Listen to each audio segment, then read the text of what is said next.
March 24th, 1987. My name is Alfred Mason, and today I killed someone. It was an accident, of course. As much as hitting someone with your car could be an accident. As far as I was concerned, the day started off like any other. Keys jingling as they hit the dashboard. And that damned white noise coming from a broken cassette tape. And then a thud against my windshield. Aside from the force, I didn't slow until I saw a rolling figure in my rear view. By the time my vehicle came to a stop, the life had already left him. The blood gushing from open wounds began making pods and mosaics against the cracked pavement. His face became distorted, and I watched in wonder as the glow left his skin. It was an accident, of course, but in this moment, death fascinated me. It wasn't for another few moments that I pivoted on my heels and proceeded back to my vehicle, gravel crunching beneath my feet. I pulled my car forward, darting to the end of that street, leaving behind the body in the road, and muttering to myself that it was only an accident. August 12th, 1987. My name is Alfred Mason, and today I killed my best friend. He couldn't seem to understand why I left that body in the road so many months ago. I attempted to explain that he looked peaceful there, and how I couldn't move him. Of course, this only spiked questions of why I didn't call for help. This I did not have an answer for.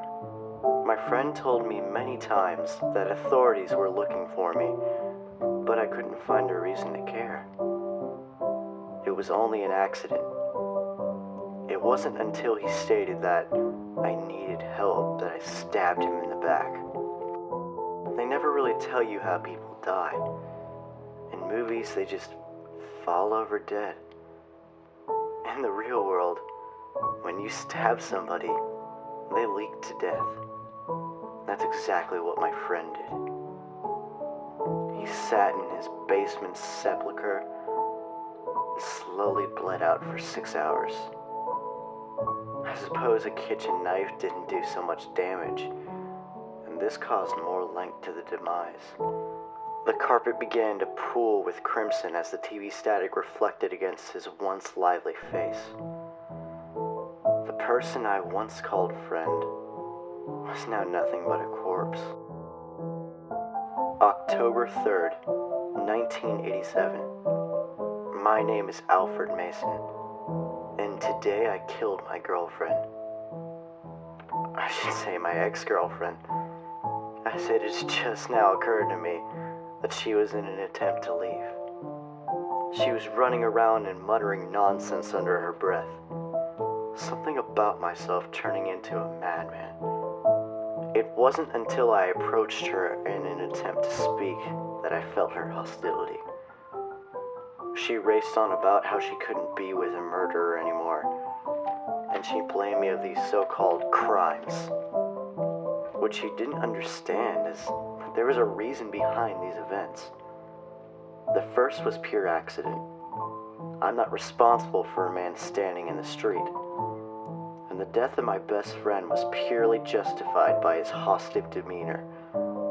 He called me a madman, and now my love would do the same. At first she pushed me away, told me to stay away from her. After a few exchanges of the words insane and crazy, I had to put a bullet between her eyes. She fell back, much like a tree does in a storm. The blood only oozed from the hole in her forehead, and she began to distort from the person I once loved. I forgot who she was. Unlike my last two accidents, I didn't stay very long. This time, I began to think it wasn't an accident.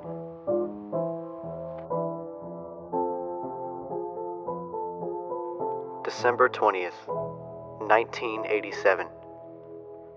I consider myself to be quite sentimental. I realize when I've lost, and I sure won't pretend like I've had a victory in that moment. I've remained incognito for some time, and the only evidence of my crimes are withheld in these letters and in my mind. I've decided I don't want my mind to be a piece of this evidence. I've tasted my fill of insanity, and now I will go on.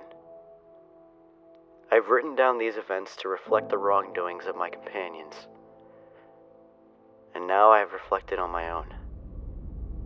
Sincerely, Alfred Mason.